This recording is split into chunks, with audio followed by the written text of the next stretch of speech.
YouTube વાળાએ અમારો blog remove કરી નાખ્યો. જય મેલેડીમાં જય દ્વારકાધીશ. કેમ છો બધા? મજામાં જઈશું. આપણે પણ મજામાં જ છીએ. તો ફરી તમારો મારા એક નવા બ્લોગમાં હાર્દિક સ્વાગત છે. તો જો આજ અમે છે ને કાલે સન્ડેના દિવસે, રવિવારના દિવસે અમે એક વિડીયો બનાવ્યો હતો, બ્લોગ બનાવ્યો હતો. એ યુટ્યુબ વાળાએ અમારો બ્લોગ રિમૂવ કરી નાખ્યો છે. તો આજ છે ને વિડીયો મેં નાખ્યો ને એ ભેગો તે યુટ્યુબ વાળાએ એનો નોટિફિકેશન આવ્યું કે તમારો વિડીયો છે ને રિમૂવ કરી દીધો છે.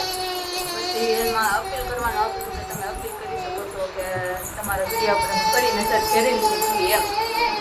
આપણે અપીલ કરી છે. જો એ નીતિઓનું ઉલ્લંઘન નહીં કરતું હોય ને તો આપણો વિડીયો પાછો આવશે, નકર પછી એ વિડીયો આપણે પાછો નહીં આવે. યુટ્યુબ વાળાએ રિમૂવ કરી નાખ્યો છે. હવે શા માટે રિમૂવ કર્યો છે એ તો હવે આપણે અપીલ કર્યું છે એ આપણને જણાવશે ને તો સરખો હશે આપણો વિડીયો ને તો આપણો વિડીયો પાછો આવશે, નકર આપણો વિડીયો પાછો પણ નહીં આવે.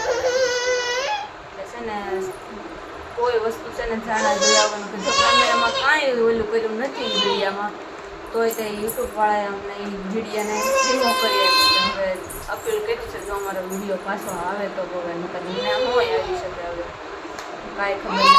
યુટ્યુબવાળાએ વિડીયો ડિલીટ કર્યો છે. હવે અપીલ કર્યું છે તો આવે તો વિડીયો પાછો. મારી વિડીયામાં મહેનત છે. 1 કલાક વિડીયો એડિટ કર્યો, થંબનેલ બનાવ્યો, ચડાવ્યો. ત્યાર પછી યુટ્યુબવાળાનું નોટિફિકેશન આવ્યું કે તમારો વિડીયો યુટ્યુબમાંથી રિમૂવ કરી નાખ્યો.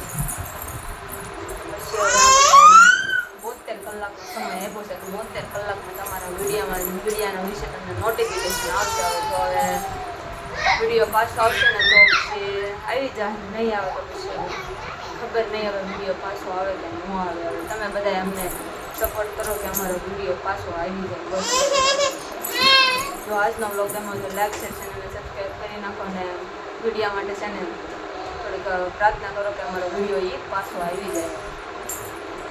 ફરી મળીશું એક નવા બ્લોગમાં.